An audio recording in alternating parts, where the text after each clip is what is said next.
চিকর মামলায় কেস দায়ের করেছে সিবিআই এবং রাজ্যের কেসটা হাইকোর্ট খারিজ করেছে।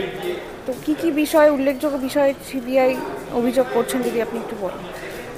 ব্যাপারটা হচ্ছে আমরা বিগত দিনে একই কথা বলে এসেছি যে এই দুর্নীতি শুধু সন্দীপ ঘোষ একটা কিংপিন, বাট সন্দীপ ঘোষের সাথেও আরও অনেকে জড়িত আছে। নাহলে কার ঘাড়ে কটা মাথা আছে আর সন্দীপ ঘোষের ঘাড়ে কটা মাথা আছে যে শুধুমাত্র সন্দীপ ঘোষের পরিচালনায় মৃতদেহ যেগুলো আমাদের বডিগুলো যে আমরা জানি যে বডিগুলো পোস্টমর্টেমের জন্য আনা হয় সেই পোস্টমর্টেমের বডিগুলোকে দেওয়া হচ্ছে ট্রেনিংয়ের জন্য, যার ফলে কি হচ্ছে পোস্টমর্টেমের ক্ষেত্রে যদি কোনো রকম কিছু প্রিজার্ভ করার দরকার থাকে সেই প্রিজার্ভটা হচ্ছে না। এটা তো এতদিন হয়ে এসছে অঙ্গুলি হিলনে সন্দীপ ঘোষের সন্দীপ ঘোষের তত্ত্বাবধানে এবং সন্দীপ ঘোষের তদারকিতে। তো আমরা এটা পরিষ্কার দেখতে পাচ্ছি যে সন্দীপ ঘোষ শুধু একা জড়িত নয়, সন্দীপ ঘোষের সাথেও স্বাস্থ্য দপ্তর অবশ্যই জড়িত। স্বাস্থ্য দপ্তরের বিনা ইয়েতে এটা হয় কি করে? যখন আক্তার আলী সাহেবের যে তথ্য প্রমাণের ভিত্তিতে যে আমাদের সিবিআইয়ের তরফ থেকে যে মুভমেন্টটা করা হয় এবং পরে জেরার ভিত্তিতে তাকে অ্যারেস্টও করা হয় সন্দীপ ঘোষকে, যার জন্য ওনার কাস্টাডিতে আছে সন্দীপ ঘোষ।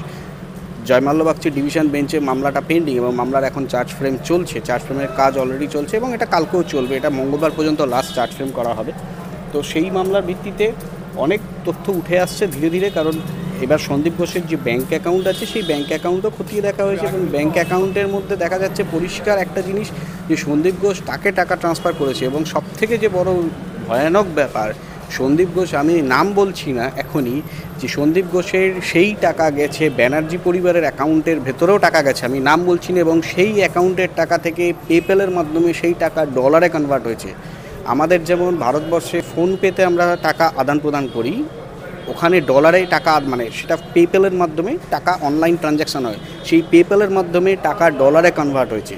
এবং পরবর্তীকালে 164-এ তাদেরও নোটিশ করা হবে যারা এর সাথে জড়িত, এবং 164-এ যারা স্টেটমেন্ট দিয়েছে তাদের সাক্ষীর ভিত্তিতে হায়দার আলীর অভিযোগ এবং হায়দার আলী 164-এ যখন স্টেটমেন্ট দেয় তার সাক্ষীর ভিত্তিতে এবং প্রমাণের ভিত্তিতে এই চার্জ ফ্রেম গঠন করার কাজ চলছে। ব্যানার্জি পরিবারের কাছে টাকা ট্রান্সফার হয়েছে, এটার প্রমাণ সিবিআইয়ের কাছেও রয়েছে? অবশ্যই উঠে এসছে এবং সেটা আগামী দিনে অনেক বড় মাথার নাম আসতে চলেছে। আমি এই মুহূর্তে নাম বলতে পারছি না, নাম বলছি না তদন্তের স্বার্থে। অবশ্যই সেই নাম আসবে এবং কোর্টে তাকে সমন করা হবে, সমন করে ডাকা হবে, নোটিশ দেওয়া হবে এবং কোর্টের কাছে তাকে জবাব দিতে হবে। এত বড় অভিযোগ করছেন সিবিআই, তাহলে এতদিন চুপ আছে? সিবিআই চুপ নেই, সিবিআই গোপনে তদন্তটা করছে, কারণ তদন্তকে প্রভাবিত করার একাধিকবার চেষ্টা হয়েছে, একাধিকবার চেষ্টা করা হচ্ছে এবং বর্তমানেও করা হচ্ছে।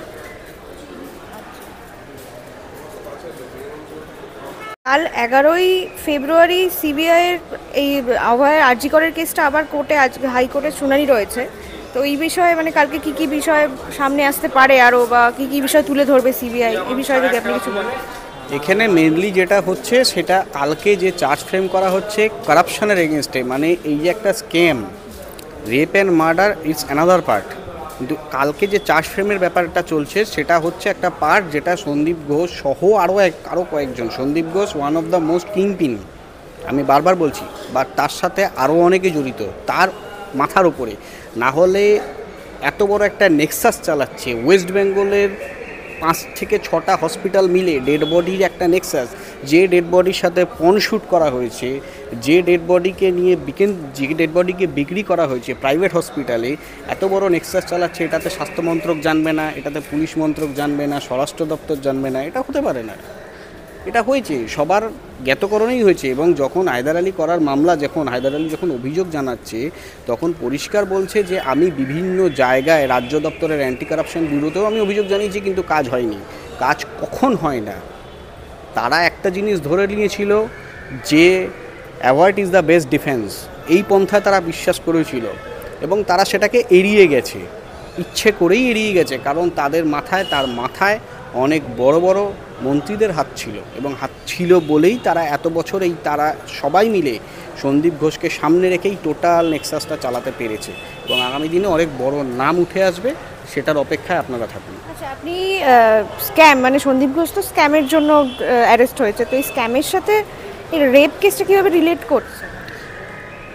রেপ কেসটার ব্যাপারটা সেটা নয়, ব্যাপারটা হচ্ছে এই যে অভয়া মেয়েটি মোটামুটি সব কিছু প্রায় জেনে গেছিলো এবং সে তার প্রতিবাদ করার ভিত্তিতে, এবং প্রতিবাদ সে করেছিল, প্রথমে ভেতরে করেছিল, তারপর তাকে যখন ভেতরেও তাকে 36 ঘন্টা 48 ঘন্টা, আপনারা বিগত দিনেও দেখেছেন তার মা বাবার স্টেটমেন্টেও, অভয়ের মা বাবার স্টেটমেন্টে বলছে 36 ঘন্টা 48 ঘন্টা ডিউটি দেওয়া হতো, মানে তাকে কোনো রকমভাবে ডিউটিতেও তাকে নানা রকমভাবে হ্যারাসমেন্ট করা হতো এবং সে সেই হ্যারাসমেন্টটাও নিয়েছিল।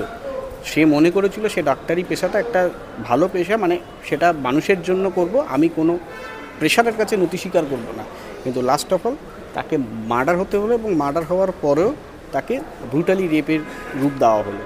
কিন্তু তাতে কি হলো, ওরা চেয়েছিল যে ব্রুটালি রেপ অ্যান্ড মার্ডারটা করে এই স্ক্যামটাকে ঢাকা দেওয়ার জন্য।